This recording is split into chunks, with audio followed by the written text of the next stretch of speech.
Hi, this is Matt Mason from BitTorrent, and I'm here live with Alex Day. How you doing, Alex? Fine, thank you. How are you? Yeah, not bad, not bad. So BitTorrent fans will know that we did a campaign with you a couple of months back now, right? It was March.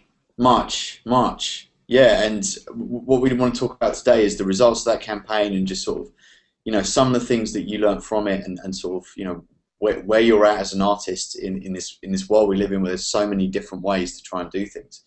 So this was a lot of fun for us, doing the whole remix competition with you, giving fans a chance to actually remix your work and getting that posted back to your YouTube channel was a huge thing for your fans.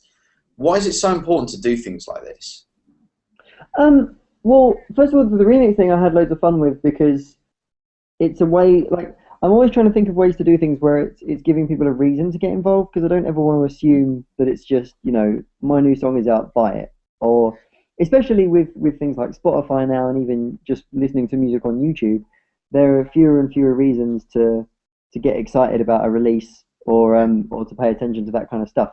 So yeah, the remix thing was cool because um, I tend to release a lot of my songs acoustically before I put out the finished versions, Mm, and sometimes my audience gets really attached to the acoustic versions, and it was fun to say, okay, well you try then, not in like an aggressive way, yeah. but it was fun to see what they did with my songs and how they kind of wanted to hear them and stuff. I found that really interesting because I Mm, do it all myself, so it's like having 1,000 second opinions all of a sudden, yeah. all doing it their own way. So yeah, I really enjoyed that side of it. Did it Um, surprise you what you got back in terms of the remixes and how fans interpreted your work? I had a great time. Like I remember listening back through the playlist of them all, and yeah, like there were none that were bad. Every Yeah. Some of them were like more interesting than others in terms of the choices that were made, Yeah. but none of them were like horrible to listen to or like they were all kind of worth hearing, and I really liked that. So yeah, it was definitely a lot of fun for me, and it meant that people just got to Mm, make something instead of it just being me putting a thing out and them taking the thing or giving me money for the thing. They were yeah. kind of giving me something back that I could then take in return. So it was really fun. So you've built up a huge audience. You've got it's 600,000 subscribers still, right, on YouTube or roundabout, Yeah. and 100 million views. How have you've done all of this without a record label? Like, and people, I guess the question that lots of people know is, how did you do that? Yeah, I mean, there's no like secret formula. I mean, it took me 7 years. So just if you have that much time, then it's possible. Um, yeah, it was just sort of hard work of and persistently doing it and not giving up, just kind of sticking to it regularly and Mm, being committed to it, I suppose. Um, it's only recently that people have heard about me because of all the chart stuff, but I've obviously been kind of building up for years and years before that. yeah. And I'm still making videos, every week. So it's just that persistent thing, I Mm, think. There's no kind of overnight success trick, but it's like the tortoise and the hare, I suppose. I've just been very patient. yeah. Was this a master plan like 7 years ago? Were you like, I know what I'm going to do. I'm going to do this. Is In going 5 years, I'm going to get in the charts. to happen. No, no, it wasn't. I was just bored. I was bored in college until I started making videos, and there was no such thing as a partnership program, or there was no way to make money off of Google or anything like that. Yeah. And the idea of like having any success because of YouTube felt as weird as becoming famous through Instagram or something would now. Like it's just a very strange concept. Hmm. Um, so yeah, YouTube was a much smaller thing, and all of the people that used it were just people like me, just bored kids watching videos. Yeah. So so yeah, it's just grown and grown and grown, and I've just sort of grown with it, I suppose. Yeah. You built up a huge audience on YouTube. Do you like? There's been some talk recently. I've certainly been hearing lots of stuff. Do you think it's dangerous to build an audience in just one place, or are you sort of happy with that model? Um, it is interesting all that stuff. Yeah, no, 'cause there's is it Jason, the guy who wrote the kind of Yeah. Bill of Rights kind of thing for YouTube, which I found really interesting and agreed with most of actually, Mm, because there is that danger that yeah, if YouTube suddenly change a feature and it means that you can't reach half your audience anymore because instead of sending them you know, their subscriptions, they're just sending them, say, videos that YouTube recommend, so they Mm. make what they subscribe to less of a priority, then they're just not going to see your stuff. And potentially that's like hundreds of thousands of viewers that I could just lose Yeah. overnight. So yeah, I do think it's important to try and reach people. I don't like to spread myself too thin. I don't think there's a need to be on something unless you have something valuable to do on that thing. Like the only other websites I have are Facebook and Twitter, and then Yeah. I do have a Tumblr, but I use it as like an online blog. Mm. Um, so I don't have Instagram. Um, yeah, I think it's if you feel like you can contribute something like different in that place, and you're not just like if my Twitter feed was just every time I upload a YouTube video, I just say here's my new YouTube video or here's my new song, Yeah. then they might as well just not follow me. But if you're invested in doing new things in each of those places, then I think it's Mm. definitely worthwhile. Yeah, for sure, for sure. How did the bundle campaign, like, given all the stuff you do? I mean, we're doing these bundle campaigns because we're trying to experiment with people and we're trying to build something. How did you find it? What was sort of compared to all of the stuff you do? You do this all the time, and how did the bundle campaign compare to all the other things that you do? It was really amazing because for me, like a big part of the excitement, as well as what it meant for me for my established audience, as I said about before, um, there was also all that potential to reach new people. And I've never, again, because I've never had a label or anything like that, I've always Mm. had to sort of slog it through on my own. And the kind of thing that a label can provide is that sudden exposure to millions of people. Yeah, But suddenly I just had that with BitTorrent. And I didn't, it also I had millions of people just suddenly hearing my music in literally like a week. And that's a really weird feeling, knowing that there are that many more million people in the world that have now heard my music, and that some of them will hopefully stick around if they heard stuff they like and will become, regular kind of followers of my content and stuff. yeah. Uh, yeah, I've never been in a position where I've been able to reach that many people that quickly, and that was really exciting. So yeah, I enjoyed that a lot. Yeah, it was cool. I mean, do you think it was? Have you noticed a difference in? Did you notice like a new audience, or oh, these people are different fans, or these are bits? Because we had 2.7 million people download the bundle. It's amazing, yeah. About 300,000 of them then go and check out your stuff on iTunes. So I was wondering, did you see like a sudden influx of people where it was like clearly a different audience, or were they just more Alex Day fans? Well, I mean, if iTunes sales, it's the same thing as the YouTube thing. Is that iTunes is in charge of that relationship, so I can't see um, whether those people have bought from me before, or how many of the people that then went on to buy my album, where they came from, or whatever. Um, I definitely sold more albums than I would have done otherwise, by a significant margin, so that was nice. Yeah. But I think the real test will be the next time that I release a big music video or a new song, Mm. then and comparing kind of how much bigger How much? that is compared to what it was like Yeah. before, and how many more people are interested in it. Because especially, as you said, that if there's sort of nearly 3 million people have my songs now, and a smaller portion of that then went to check out the music to buy it, Yeah. then it's always better if you're asking something to do something for free. So the next time I put a music video out, it might get millions more views just because there are that many people just aware of me, and Yeah. For sure. that's amazing. Yeah. Sure. Awesome. Hey, you bring up a really good point about actually like how important is transparency with data and stuff to an artist like yourself? Well, I mean, I said that stuff earlier about how YouTube is kind of controlling that relationship, but I don't worry about it super Yeah. much. That's mainly just because I trust YouTube, though, I suppose. So if they did start, as I say, if they did suddenly sort of stop showing people their subscription boxes on my videos, then I would feel I would suffer from it, and I'd feel really frustrated. But they haven't done that, because obviously I wouldn't be the only person unhappy with it, and they'd hear about that, I guess, from all their users. Um, so I sort of trust those companies. I don't know if that's the right thing to do, but yeah, in general, I'm sort of happy to think I don't mind you hanging on to the data as long as you're not exploiting it, and you're going to continue to uphold the relationship between like they're a middleman, which Yeah. some people would prefer if they didn't have a middleman. But I guess my feeling is, as Mm. long as you continue to be the middleman, I don't mind that you're there, because it's still facilitating that relationship. Yeah. So one of the big questions is everyone always wants to know how much money you can make going your own way. What do you tell Loads. Uh, them? um, but you have to be prepared to work at it, basically. Yeah. I mean, I released two albums, 2009 and 2010, and the extent of my promotion for them was I'd make a YouTube video, I'd tweet about them, I'd say my album's out, and then that's kind of it, really. I'd also often go to the warehouse where the CDs are shipped from and like sign a bunch of them and stuff. Hmm. Uh, but yeah, that was really all I did was just kind of I announced that it was available and then I left them to it. And because of that, I'd sold enough that I was happy and kind of Yeah. enough that I could afford to do the next album, but I didn't really think any more about it. And it was only when I got really motivated with the Forever Yours single and trying to get in the charts and that kind of thing that I Mm. pushed myself to see what my limits were really.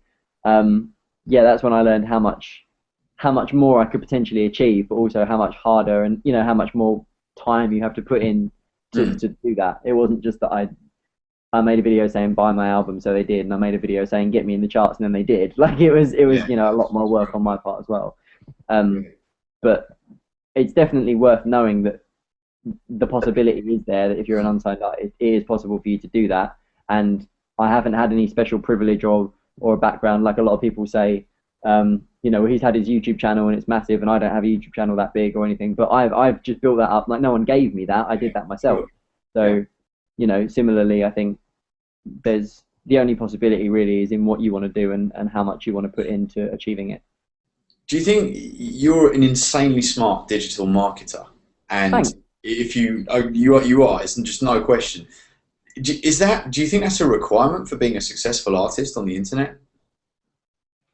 Uh, Yeah, I mean, I don't see it as being like a digital marketer because if I thought about it that way, I'd feel sort of cynical, I suppose. Like I'm just making videos for fun and Yeah. trying to think of, I have a passion for music, so I want to keep releasing music. And my thinking was, how do I do this in a way that is exciting for my audience, that we can kind of Mhm. achieve something, and that it's as exciting for them as it is for me, and not just I have a song out. Yeah. So sort of found it like essential, really. But I really enjoy thinking of those things. I like trying to figure out how to do things differently, and not just doing it for the sake of it as well. Just trying to come up with Yeah. gimmicks just for the hell of it, but trying to think of something that will be genuinely different and exciting and fun, and see what the limits of my sort of community is. So yeah, I suppose I have met artists that just feel very creative on the music side and they don't want to know anything about the business side. They're happy to just leave that to managers or whatever. But I sort of think the business side of it can be just as creative, and it is for me anyway. Yeah. So there was a lot of, I mean, it was super creative, the campaign we worked on with you, and it was crazy when on the first day you charted higher than Justin Timberlake. Yeah. What was it? I mean, what was the response to that? Did you hear from anyone at Justin's label? Did you hear from Justin? Like, what were people saying? What was the response you're in? I didn't hear from anyone actually, like in the music world. Mm. There were a lot of articles on online music blogs and stuff that were about it, so that was very exciting. And places like Hypebot and Music Ally and stuff, that was Yeah. great. Uh, but there was nothing from sort of the music industry. I think they've sort of given up on me, to be honest, because I had a bunch of meetings with them after my first song charted at number 4, Mm. and they all went sort of the same way. Some of them were better than others, and some of them were more pleasant than others. But in general, the trend was that they didn't really know what to do with me, and they sort of called me in the hope that that by the end of the meeting they'd have figured out what to do with me, but they didn't really have a plan at the start. Yeah. So I'd go in there and tell them what I wanted, and they'd say what they could do, and we kind of just nod at each other until one of us went, "Okay, nice chatting," and just sort of left. Yeah. So I think they're still used to when people come in for record label meetings having that the sort of prestige of like, oh, I'm in the record label building and it's really exciting. And for me, going in there already having had a lot of success on my own and being more, not arrogant, but just trying to be more level-headed about saying, okay, what is it you can offer me? Yeah. I don't think they're used to having to answer that question, because usually them saying we're a big record label is proof enough of what they can offer, but it sort of wasn't for me. Yeah. What is it that they could offer you, and what can't they offer you? It's that promotion thing. I think for Yeah. me, there's a bunch of things that I'm already good at on my own. Like I'm happy to keep writing my own songs, producing my own songs. It's not that I would refuse help or that I'm saying I can do it better than anyone else. It's just that I Mm. like having that chance to grow on my own. And it means I can put sort of more of my own creativity and stuff into it. Like I just producing, especially, I just love. But I can't then, beyond YouTube and on online stuff, I can't get the song on the radio. I can't get billboards up on the London Underground saying my album's out or whatever. So that kind of I don't know, yeah, the sort of peripheral awareness that you get when a film comes out or a new album or something like that, that I think a label is very good at providing that kind of thing, just getting people interviews and that kind of stuff. Um, that's what that's the thing I feel like I'm missing. Like that's the sort of Yeah. the missing link in my chain, I guess. And a label could be really good at that. But similarly, things like BitTorrent were also brilliant at that. If it's suddenly getting me 3 million more people knowing about me in a week, if I can think of more things to do like that, then obviously that helps me reach a lot more people in a short time. And that's really what I think I need the most. Yeah. But I was going to ask about like getting out there beyond the UK. Like you've got a massive audience in the UK, like household name. How easy has it been to sort of break out of that and break into the rest of the other markets around the world? Well, it's tricky because my audience has always been fragmented. Um, I have a friend who's a musician also, and he, no matter it's because of YouTube and Twitter, how everything's sort of globalized. I'm not just broadcasting to people in the UK. It's not like I'm on sort of iPlayer where it's localized content. It's anyone in the world can find it and do find it. So yeah, I have this friend who he plays gigs in London and he plays to say 50 people. But then if he went to like Iceland or something, I think he'd still probably get about 50 people turn up, just the 50 people in Iceland that like him. And no matter where he went, he would. So yeah, it's very interesting. You don't become kind of massive in one place. You become sort of decently sized, but everywhere. Um, and that's been a big challenge for me actually, because I tend to focus my sort of campaigns and stuff, especially for the charts. I'm Mm. in the UK, so I focus it around the UK, and even just down to when I upload videos and things, I think of it in terms of what will sell the best for the UK charts, where they release songs on Sundays, whereas in America they usually release songs on Tuesdays.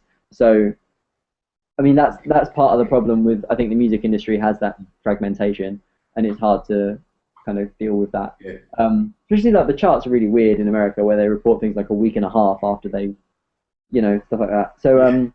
Mm. yeah, I think I'm trying to just grow as much as I can, but to me it makes more sense to get like really big in one area because Mhm. it's like concentrating all the energy and stuff. But at the same time, I don't want to leave my audience. I don't want them to feel just left out. If they're Yeah. not in the UK, then they just can't join in. So yeah, that's something that I try and do my Mm. best to overcome. I don't know how good I am at that, but So much of your work is about the audience and about them joining in. I'm really glad you brought that up because it's like it feels like it's such a conversation. The way you've structured, how you release things, where you release things. I guess the question is, if there was no internet, would you still be making music? If the I'd still be audience, making music. I don't know if I'd be selling it, yeah. but I'd still be doing it. Um, I mean, yeah, I think music's great. Mm. Um, it's weird because usually artists release albums and then they, fight, with the media and labels and trying to hustle to get people to pay attention to them. Whereas I sort of did it the other way round. I got the attention first, and then I went, by the way, here's some music I made, and there was already people willing to have it just because it was me that made the music, and they were interested in sort of me and what I was up to. So Mm. it's quite a strange sort of reversal. I think that's part of how the internet and social media and stuff makes things now is it's as much about the personality as it is about like the product or the Yeah. content, if not more so. I suppose it's always been like you're always interested in the person behind the stuff, but the internet makes it much more easier to access that person. So yeah, I do think a lot about. I mean, ultimately, if the audience isn't on my side, they're not going to support me. And if it comes across like I'm just trying to be exploitative, or I just say, I'm going to release a song every week for the next year, let's get them all in the charts, then they're just going to Mm. go, no, leave us alone, because they'll. Even if I genuinely, for some reason, think that's a really exciting idea, like I'm gonna get in the top 40 every week for a year and break a record or something. That'd be cool. Um, ultimately what I'm then asking them to do is buy 50 songs, so they don't want to Yeah. do that. Yeah, so I'm trying to think of fun stuff, but also not demand too much of them. Mm.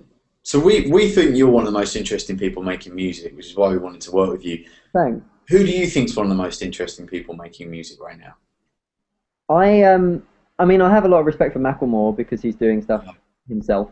Um, he broke my record actually, which is annoying, but I don't mind. I when my song went to number 4 in the charts, I broke the Guinness World Record for being the highest unsigned artist, Mm. like the highest charting single by an unsigned artist, because no one had ever got higher than number 4 without being on a record label. And then Macklemore, who is not on a record label, got to number 1. So Yeah. now I mean, I can't beat that. He's just got it forever. So that's a shame, but I'm happy for him and everything. So yeah, I think he's doing really exciting stuff, Yeah. and I'm interested to see what happens next with him. He seems just happy to keep releasing music and stuff. There's a guy called Watsky who I really really love, who Uh-huh. I don't know if he's on a label or not. I don't think so. I'm pretty sure he's not. He's made quite a few songs about being independent and the kind of creative hurdles and ambitions and Yeah. stuff. But yeah, he's really great as well. It's interesting you bring up Macklemore. I guess one of the big things that he does a lot is touring. And the Hmm. question your fans I know ask and people ask is, will Alex Day ever tour? Could that be Yeah, put you over the edge with the Guinness World Records? Is that the next step?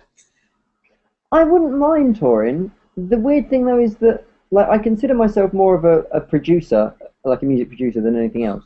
So it's the writing and producing that's sort of my favorite bit. I know a lot of artists that they live to play live, they live for the stage, and they just write songs, and then like the next night they'll play them and say this is a new thing I've just made, and they just want to share it. And sort of develop the songs across many live shows, and then finally they record it kind of to preserve it, and then they keep selling them but keep playing them live as well.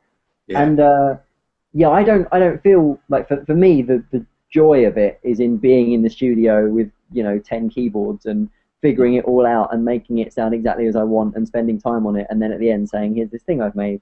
Um, so whenever I think about playing live, I just think, well, it won't be as good because I haven't spent days making the live, because the live performance is spontaneous. Even if I rehearse it and stuff, it's Mm. still just going to be the best I can do at that moment instead of the best of many days in the studio. So I'm not as excited about it as I am about just releasing new music that I've recorded here.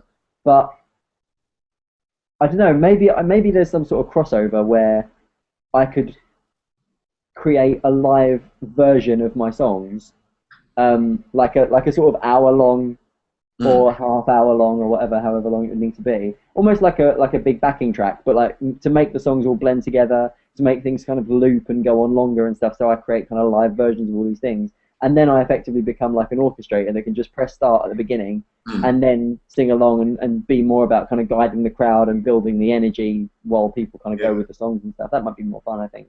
So yeah, it's definitely something I'd be Yeah. interested in. The We main can't. thing for that at the moment is that I don't know. I still can't decide if that would be good or not, or whether it would just be lazy. I don't know. I don't know. I think whatever you decide to do is going to be crazy because it's you. Uh, have you got any songs you can play for us right now? I could do if you want. I can get my guitar. Hold on a sec. Yeah. Um, sorry, I realised I said get my guitar, and then I clearly just went on my computer, which is not where the guitar is. I'm just playing up a song I wrote. 3D Um, printing guitar.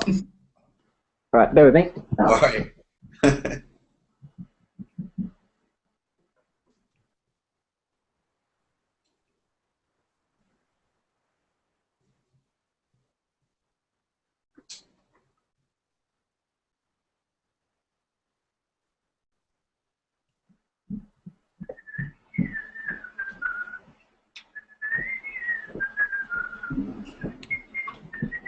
All right. Okay. A live performance. Awesome. Thanks, Alex. Uh, sounds alright, doesn't it? Yeah. Good. Okay. Um,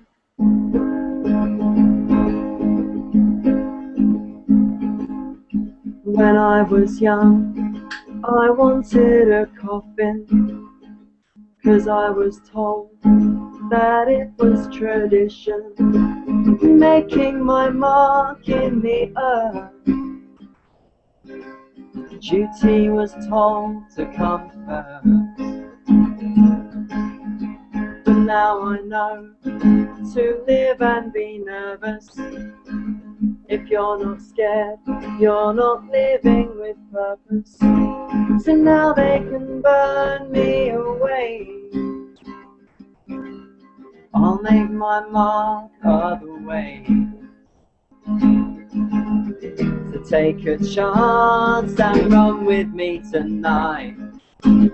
And we can dance until we're terrified. 'Cause when it's dark, that's when we'll come alive. Let yourself be scared like me. Let yourself be scared like me. I always thought if I had superpowers, and if I could choose how to live up my hours, I'd choose immortality. I'd be here permanently. But if life's long, it won't guarantee meaning. I might just spend twice as long a life sleeping. So now I think I choose to fly. It's hard to sleep in the sky. So take a chance and run with me tonight. We can dance until we're terrified. 'Cause when it's dark, that's when we'll come alive. Let yourself be scared like me. Let yourself be scared like me. I don't expect your heart, I only want your honesty. If I push you too far, just tell me like you promised me. And take a chance and run with me tonight. And we can dance until we're terrified. 'Cause when it's dark, that's when we'll come alive. And let yourself be scared like me. Let yourself be scared like me.